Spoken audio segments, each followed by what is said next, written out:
Olá a todos, aqui é Gui Atia, esse é o canal Business to Stakeholders e hoje tem um convidado muito especial, nosso primeiro convidado de Portugal, o Alexandre Real.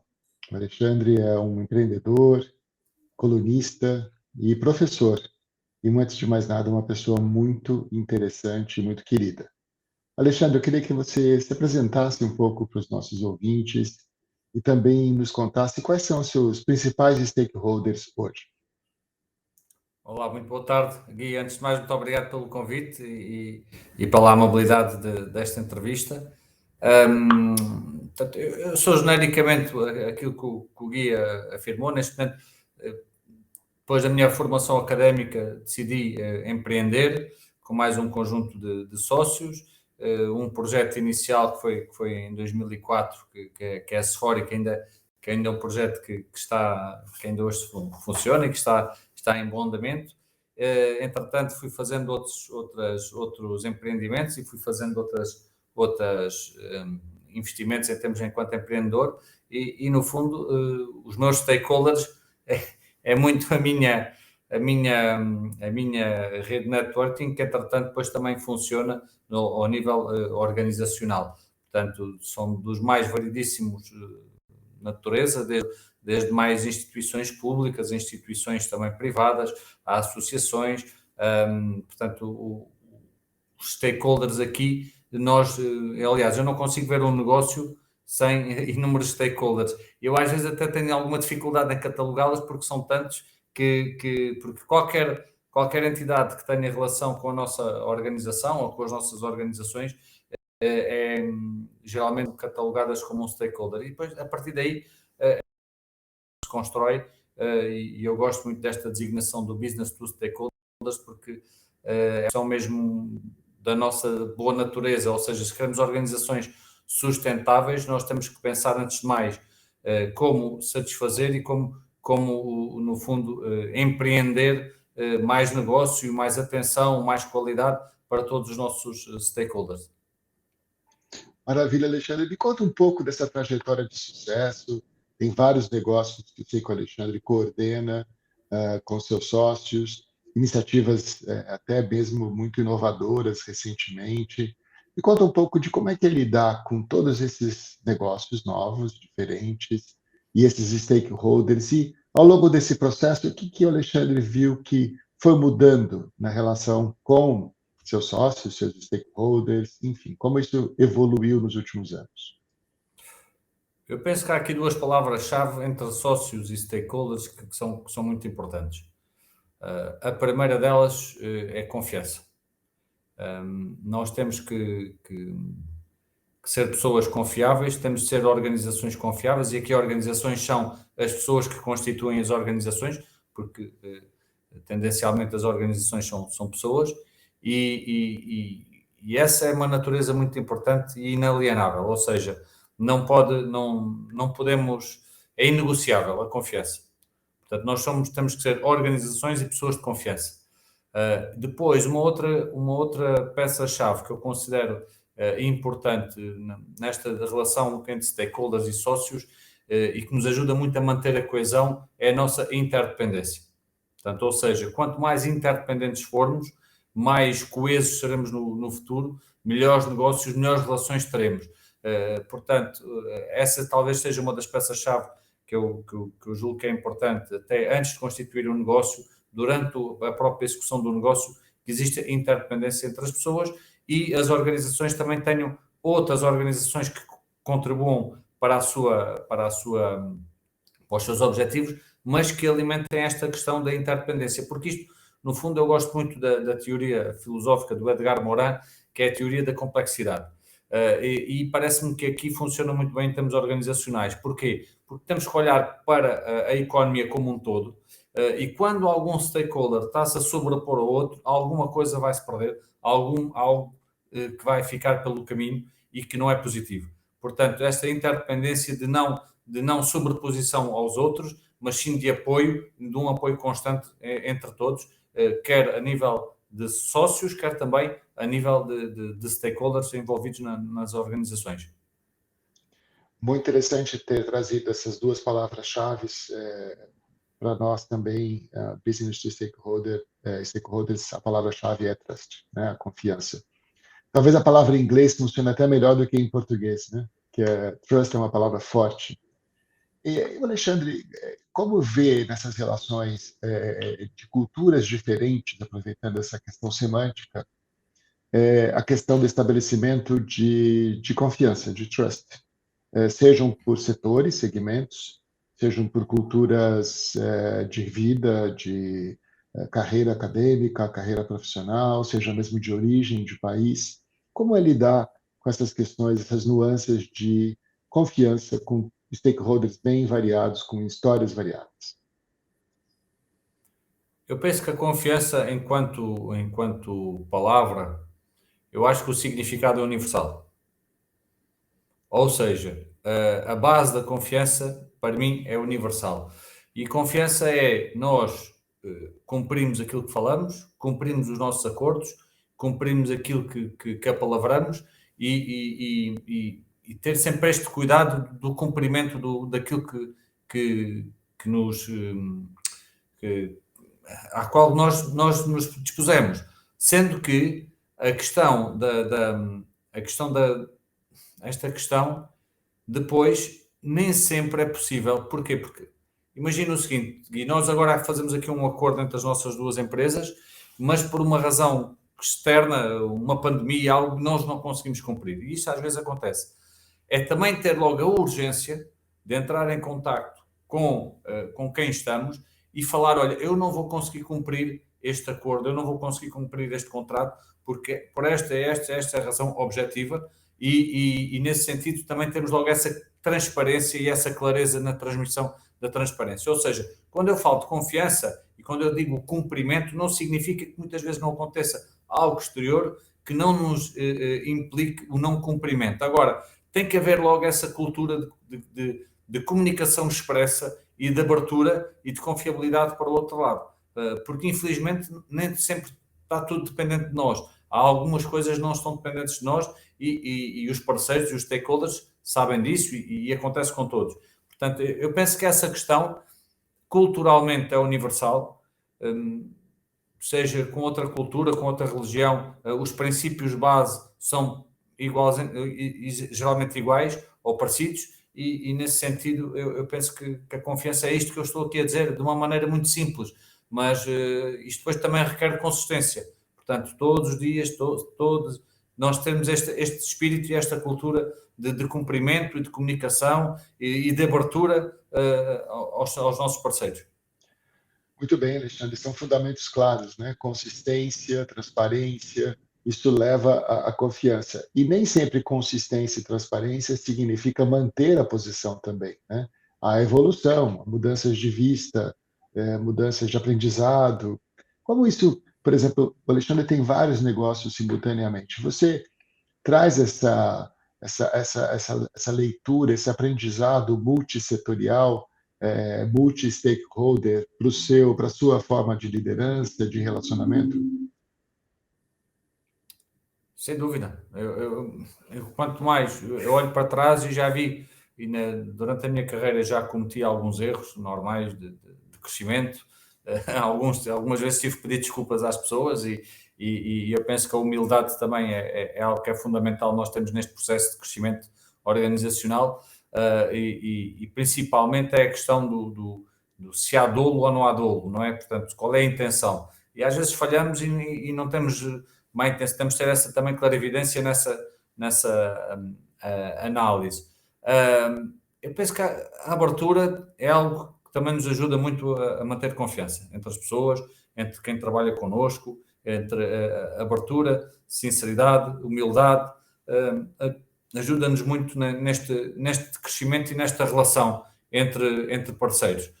Portanto, julgo que esta tal cultura de abertura e de comunicação plena deve ser promovida para obtermos melhores resultados.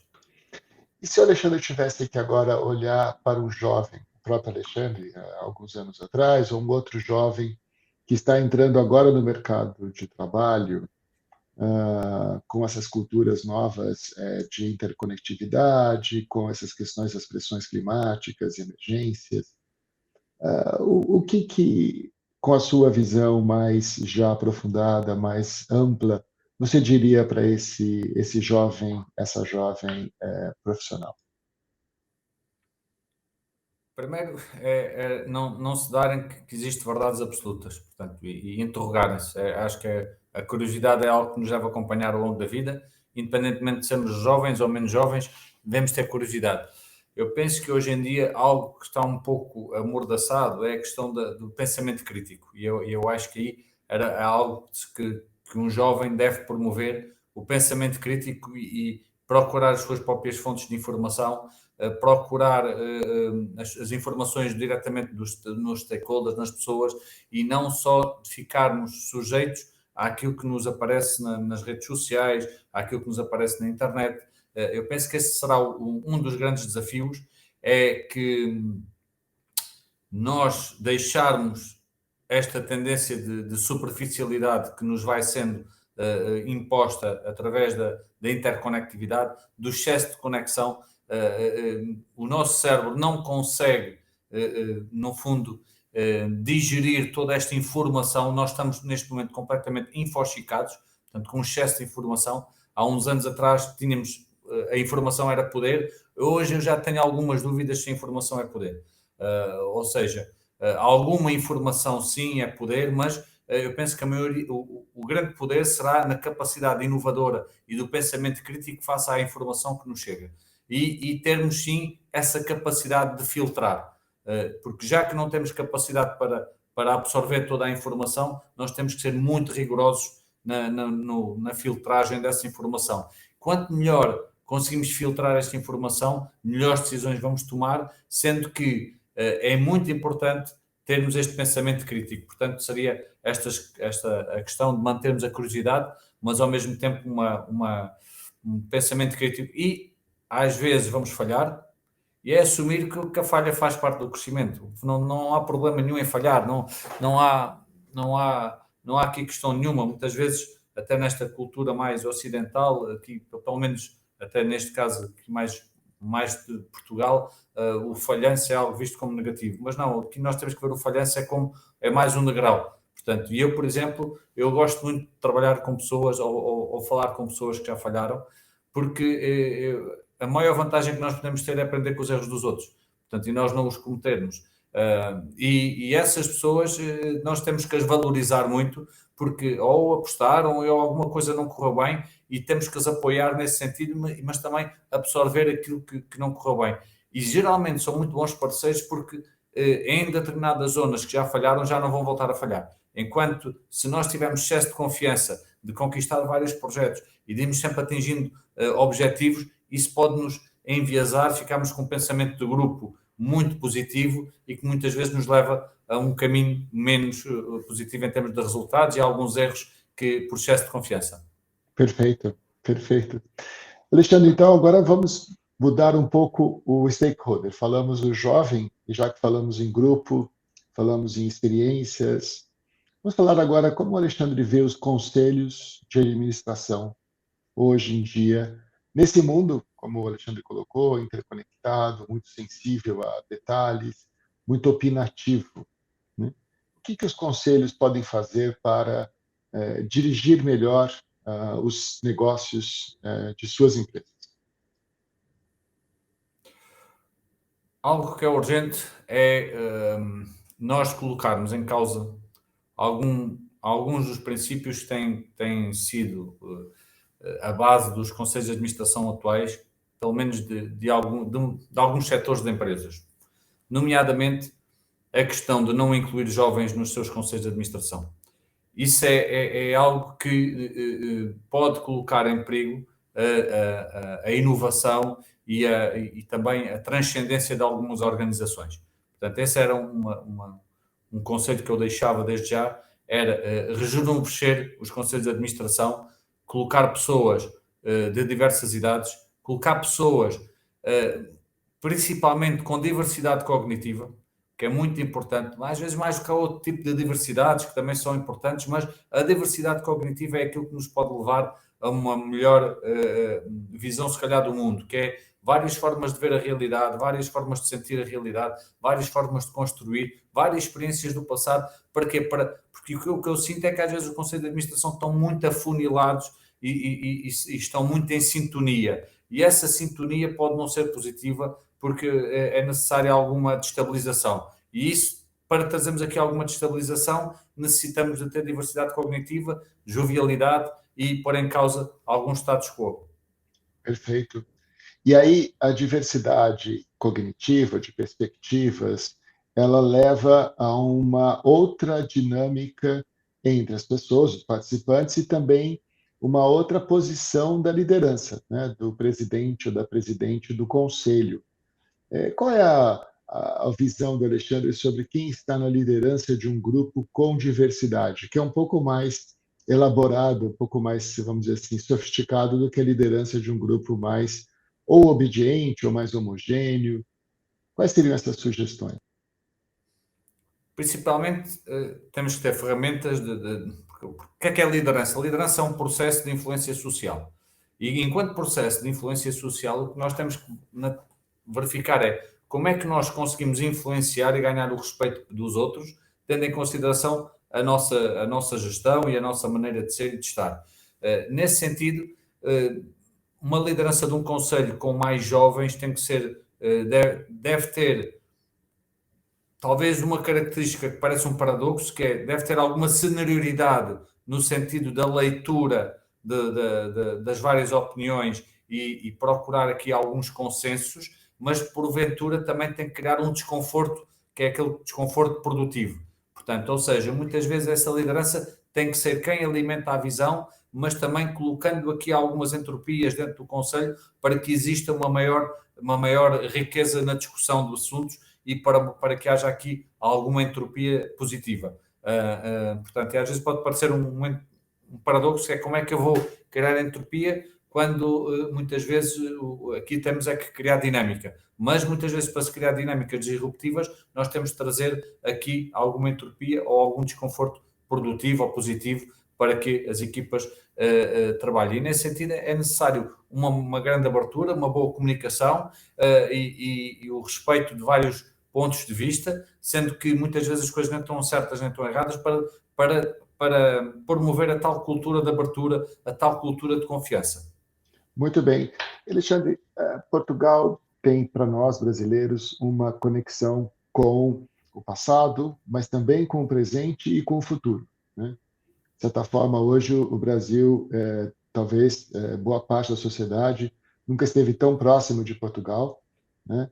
E ao mesmo tempo a gente vê Portugal crescendo, se expandindo e parte desse futuro juntos, né, de Brasil e Portugal. São stakeholders um pouco diferentes. Eu sei que o Alexandre tem contatos e negócios com os dois lados.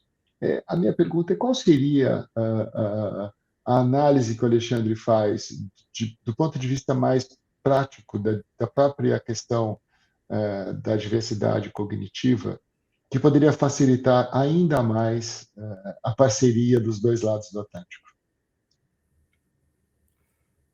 Portanto, eu penso, é uma questão, não é bem delicada, mas é uma questão que pode não ser consensual em todas as dinâmicas dos vários países e de todas as pessoas. Mas aquilo que eu sinto, primeiro, na comunidade empresarial portuguesa, deveria haver um maior respeito do ponto de vista daquilo que é a experiência do mercado brasileiro, que é um mercado muito interessante, com uma grande dinâmica, com uma grande sapiência ao nível da inovação, ao nível da implementação, ao nível daquilo que é a sua magnitude enquanto mercado. Por sua vez, aquilo que eu sinto é que muitas vezes o empresário brasileiro não tem a noção da dimensão do mercado português. Somos só 10 milhões de habitantes, em média, 10, 11 milhões. E aí, muitas vezes há um choque cultural, porque há uma dinâmica de mercado completamente diferente no Brasil quando chega aqui a Portugal.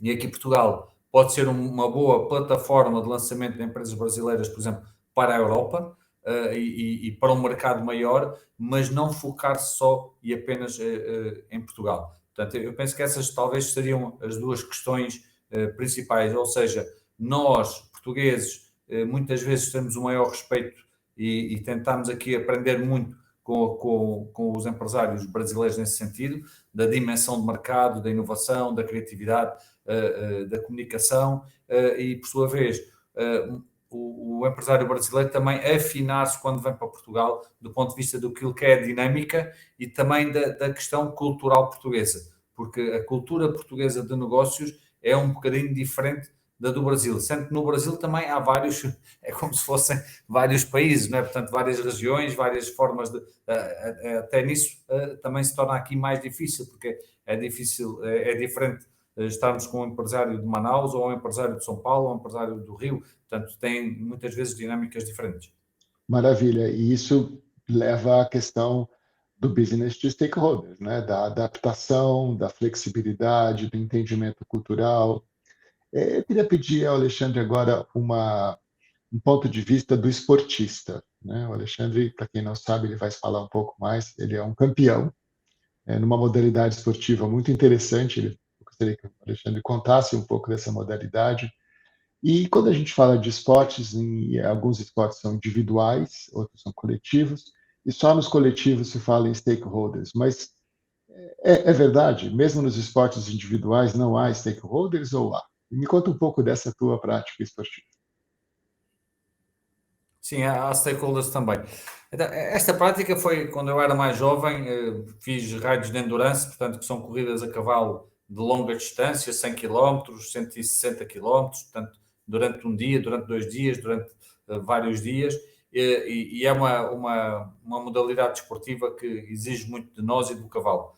E nós temos que treinar muitas horas, 2, 3, 4 horas por dia, para depois chegarmos a uma prova e obtermos um bom resultado. O que é que isto nos ajuda? Ou o que é que aquilo me ajudou muito? É a questão da resiliência, porque é algo que é muito importante, nós também temos nos negócios e na vida, que é a resiliência, porque a vida há momentos melhores, há momentos piores, e nós, o que é que temos, pelo menos eu falo por mim, quando estou em cima eu tento ter a consciência, ok, é um bom momento, vou desfrutá-lo, etc. Mas eu já sei que ao final de algum tempo a vida vai descer um bocadinho e quando estamos cá em baixo é pensar dizer, ok, já há dias melhores e vamos esperar, vamos aguardar, vamos continuar a investir, vamos investir no processo. Eu sou muito a favor disso. Se nós investimos no processo, o resultado aparece. E, portanto, ter a tranquilidade nos momentos menos bons de investir no processo e depois o resultado há de aparecer. E isso foi algo que o desporto me deu mais.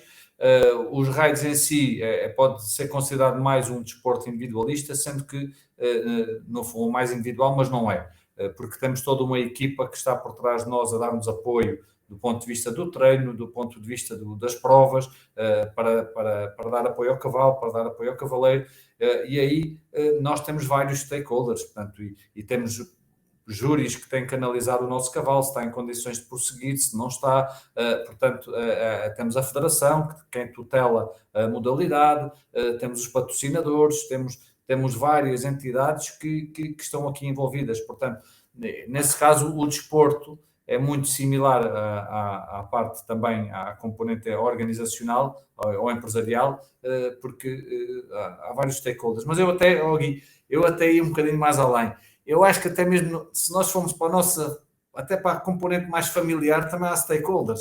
Portanto, eu acho que desde que nascemos, a partir do momento que somos concebidos, começamos a ter relação com stakeholders, porque há de haver um médico que vai cuidar da nossa mãe para que nós nascemos, depois vai haver um hospital, depois vai haver as vacinas, depois vai haver um conjunto de coisas que nos vão ajudar a crescer e portanto, deveria ser logo um ensinamento à nascença ou logo nos primeiros anos de educação, que era, atenção, que nós vivemos com inúmeros stakeholders e temos que os ir satisfazendo e temos que ir vivendo com eles e temos e assim seria um treino para a vida toda mais fácil. Perfeito. Eu conheço um pouco o Alexandre, então eu vou fazer uma pergunta que eu acho que eu já sei a resposta, mas vamos deixar que todos ouçam em conjunto. Nessa linha de raciocínio do desporto, da família, dos negócios, existe uma pessoa no trabalho e outra em casa e outra no desporto? Ou somos todos iguais o tempo todo? Bem, eu enquanto não formos robôs, eu acho que que somos uma pessoa num todo, ou seja, porque a partir do momento que nós viemos aqui com os botõezinhos a dizer agora estou em família, agora estou em modo privado, agora estou em modo empresarial, aí sim podemos dizer que temos essa divisão. Até lá é muito difícil, eu não consigo dividir isso. Eu acho que somos uma pessoa una, quer ao nível pessoal, quer ao nível empresarial, porque isto nós estamos sempre impactando. Portanto, se eu estiver mal na minha vida familiar, ou se eu tiver um filho muito doente, eu não consigo estar com a minha toda a capacidade na componente empresarial. Portanto, se o meu negócio também estiver a correr muito mal, eu não consigo estar na plenitude da minha felicidade e do meu apoio à família, porque eu tenho aquela grande preocupação que eu sei que também, ao mesmo tempo, está relacionada com a segurança da minha família, de ter recursos para vivermos melhor, para estarmos, para dar o acesso à primário aos meus filhos em que temos cuidados de saúde, educação, etc. Portanto, eu olho para o ser humano como um ser pleno e como um todo, em que nós estamos constantemente a viver, e a vida faz parte disto, uma componente mais empresarial, outra mais pessoal, mas está completamente interligada. Mas isto, atenção, Gui, isto para mim não há verdades absolutas, isso é o meu sentimento enquanto pessoa, não significa que seja a visão correta, é a minha maneira de ser e de estar na vida. Eu conheço outras pessoas que conseguem mais compartimentar estas vidas e também tão bem, também estão felizes. Agora, eu não consigo ver a vida assim, pode até ser uma dificuldade da minha própria pessoa. Esse respeito à sua própria identidade é fundamental para a gente se dar bem com os outros stakeholders, né? Uma vez que a gente está bem com a gente consegue estar pronto para ouvir outras opiniões, mesmo que divergentes. Mas eu queria elaborar um pouco na questão da motivação, né? Porque quando a gente fala de shareholders, a gente tem uma motivação ali na planilha do Excel, né? Bem clara, e que, de certa forma, reflete no bônus, né? Reflete na valorizações das ações, do seu equity. Agora, quando a gente fala em ter os stakeholders, incluindo shareholders, mas outros também, em contato com a empresa, motivados, bem atendidos, de onde vem essa motivação para o líder de negócios, para o Alexandre, líder de negócios? Eu penso que, antes de tudo, todos nós e organizações devíamos ter um propósito claro. Um propósito muito claro, que é o que é que nós queremos entregar à sociedade, o que é que nós queremos entregar ao mundo, o que é que nós queremos entregar até enquanto pessoas. Portanto, e a partir do momento que tenhamos esse propósito claro, é muito importante comunicá-lo a toda a organização e a todas as pessoas que colaboram connosco, para que tenhamos o mesmo rumo, e em caso de dúvida, é aquele o propósito, é aquilo que temos que seguir. A partir desse momento, é importante, nós temos de ter consciência que as empresas são feitas para dar lucro, certo? Não há aqui uma utopia de não é para dar lucro. Agora, o lucro pode ser interpretado de várias formas. Eu posso querer dar lucro social, que é deixar o mundo melhor e as pessoas melhores, etc. Portanto, e isso eu estou aqui a deixar uma componente positiva e construtiva da sociedade. Agora, peço desculpa, Gui, agora perdi-me um bocado. Em termos da pergunta, era da motivação de trazer os stakeholders, mesmo aqueles que não sejam os acionistas, para perto da companhia. Certo. Portanto, e a partir deste momento, desta tal definição de propósito, e que eu tenho que deixar, no fundo, um mundo melhor, de uma forma mais construtiva, é mais fácil motivar quem está connosco e os próprios shareholders e stakeholders a estarem envolvidos neste nosso propósito. Porque, no final de contas, é isso que vai valer, e eu acredito muito que é isso que vai valorizar as organizações cada vez mais no presente e no futuro, que é o que é que elas entregam à sociedade.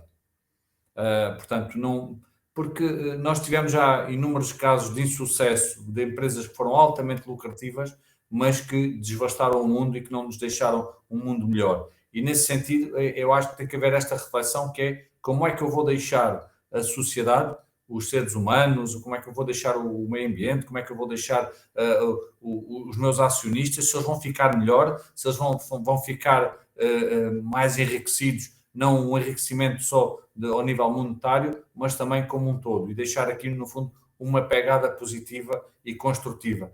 Porque cada vez mais é a partir daí que vem a nossa notoriedade, é a partir daí que vem a nossa riqueza enquanto instituição, e para nós, eu também acredito que um dia, quando estivermos a fechar os olhos e olharmos para trás, é isso que nos vai deixar orgulhosos, não é a nossa conta bancária, porque também não vamos conseguir levar para lado nenhum, mas sim aquilo que foram as boas ações e aquilo que foram a nossa marca no mundo. Maravilha. Eu gostaria de falar com o Alexandre por horas e tenho certeza que os que estão nos ouvindo também. Então, já deixo aqui um convite aberto para uma próxima entrevista em breve. E gostaria de deixar as palavras finais para o Alexandre nos contar um pouco de como é que ele está vendo o momento econômico, o momento dessas relações entre empresas e stakeholders, e como é que ele poderia dizer o que vem pela frente. Qual é a perspectiva aí que a gente tem pela frente para quem está decidindo agora? Bem, a nível mais macro, parece-me que os grandes decisores a nível global não estão bem conscientes de para onde estamos a evoluir. E todas estas guerras que nós temos vivenciado no mundo inteiro, e isso parece-me que não nos vai levar, portanto, a um melhor caminho. É claro que vão dizer sempre, vai sempre haver guerra, vai sempre haver estes interesses, etc. Ok, eu acredito que sim, mas ao mesmo tempo me parece que não estamos a ir pelo melhor caminho em termos de crescimento a nível global. Eu parece que vamos viver no próximo ano, 2024, aqui algum clima de incerteza, de algum ajustamento económico, mas eu gosto de ser positivo e gosto de acreditar que depois no final iremos ter aqui uma maior sintonia de crescimento e principalmente eu gostaria que houvesse uma maior sintonia a nível global enquanto nações e que houvesse um maior alinhamento com os interesses mesmo das pessoas enquanto ser humano e não tanto um alinhamento por outros interesses que não nos vão levar ao melhor caminho. Maravilha. Alexandre, muito obrigado pela sua atenção. Ótimo tê-lo aqui conosco e voltaremos a nos falar em breve, tá bem? Tá, obrigado. Obrigado. Um abraço.